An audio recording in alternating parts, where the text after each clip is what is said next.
Hi, I just wanted to make a quick video. So my studio, it's an art studio slash sound design and research lab. And see, I always work, like I call it, it's like field work, like in the field, where I gather data, experiences and data, like on various devices and writing and take notes and make drawings and everything, sketching, urban sketching.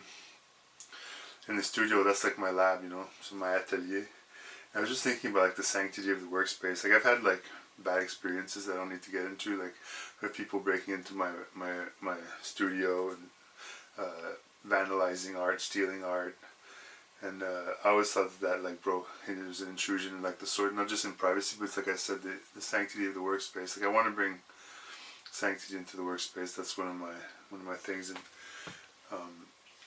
what I find, like people, I wouldn't let people in my studio back in the day. People didn't really understand. I mean, like I think it changes the energy, it transforms the space and the work that you're doing when someone comes in. Like I call it avarice of the eyes. Sometimes like someone will just like, I don't know. It's like kind of like the quantum, like observer effect, whatever, indeterminacy. I know it doesn't apply to like that scale of things, but it's like observing what someone's working on. It has to do with the sanctity again. I know that word might rub people the wrong way, but it just says like, yeah, I put the emphasis always like on safety and security, health and safety. That's one of the things. It's like if I just let anybody just come in or whatever, they move stuff around. I call those accounting errors. Like in my accounting, my work, like you just move one object, it collapses the whole thing. It could, technically that error, accounting error, could lead to catastrophic failure or collapse. So the eyes, like in a sense, like I called it avarice of the eyes, and you could see like the person would change, like they would see like the painting, and I could see a change in their countenance, and I was like, I didn't like it, and it took me years to understand until I developed the interference theory that I'll get into at some point. Because that's an interference with the field, the noise field of the historiothèque, my art studio. So I learned that it's kind of like it's idolatry. Like it's not they don't think that I'm God or whatever, but it's like this kind of, they want to consume. It's almost like kind of psychic theft of the works. I always thought people want to see what's in the studio so badly that I'm like, what the heck is going on here? And if it's idolatry, then I'm not saying that like it's a sin or whatever. I mean, just look at the track record. Idolatry, like Aniconism, whatever, is like religions where they forbid like especially the representation of living beings, mainly humans, but it could be any life, so that you can make abstractions, but you can't paint life because that kind of breaks like a law of nature, So, but I can see where that comes from, because when I look at that idolatry, that whole like the person, like it looks zombified and like I don't like it. So that's part of my safety, my inner sanctity of myself, and when I'm working, like it can like if you think of people that used to build cathedrals, the master builder, whatever. I'm not saying that I'm that. Don't get me wrong. I just do my little art operation. But like people actually died. Things could collapse if they just get it. The calculation, what I call the accounting error, they get it wrong by a millimeter. A Gothic cathedral could come tumbling down. It's a terrible thing.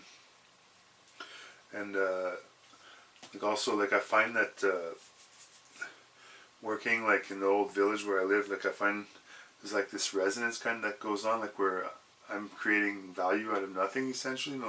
Scraps of paper, canvas, cardboard, and creates value. But like the interference theory is like when you create value like that, sometimes they sense like something.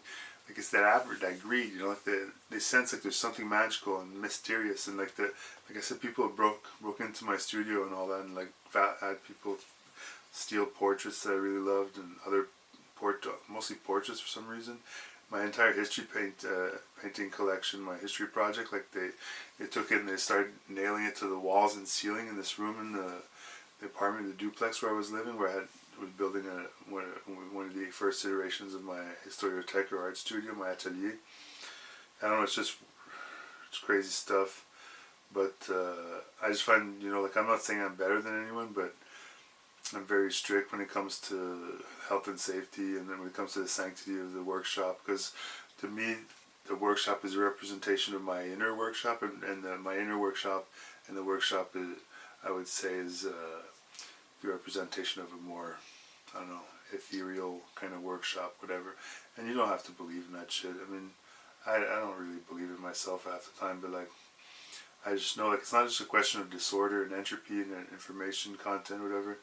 Like, the noise, there's lots of noise outdoors. There's noise sometimes from the neighbors through the walls, and so it's not that noise is this ugly thing, you know, this undesirable thing that you got to get rid of. There's always noise, what I call the primordial noise field. But in the noise field, that nada yoga, kind of like the inner sound, you know, what I call the noise field, that's a beautiful type of noise. And I hope that if I do anything I can in my life, in my many years of practice, is that I could help people sort of like rediscover or discover that kind of like the sanctity of the workspace and of life itself, and also that beauty that it could be everywhere. You know, you just got to be attentive to it. And when it comes to the workspace and the workshop, the atelier, the historiothèque, the art operation, whatever, I think that it's important. Like, I do these very controlled experiments. You know, I'm not a scientist, but I use a scientific method just in my own way. It's art. You know, I'm solving aesthetic problems. I'm not trying to do like linear algebra or whatever. But I wish I had the equations to explain it. I know it could be done, but when I do that, then the computers will replace me, you know. They're already close.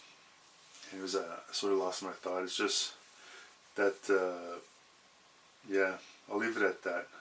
So I have to go and just want to record a little video. So, thanks.